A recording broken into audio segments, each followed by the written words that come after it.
तुमच्या साहेबाला आला अरे तुमच्या साहेबाला मोठ्या साहेबाला आला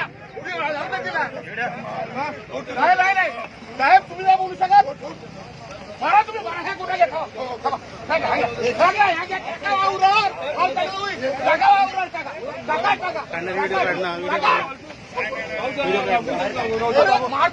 जीवाला मी काय फालतू नाही बोलत जीवाला वाटतो हा खबरदार खबरदार मागे राहतो ना हो अरे मला तुम्ही चिरडू नका मला चिरडू नका हो खबरदार आहे हो मला माहिती येऊ नका देऊ माहिती तू केलं माझ्या खासदार बाबूराव कुठे लागते कुठे लागते कारवाई करायला बोलतोय माझ्याला बोलतोय मी माझ्याला बोलतोय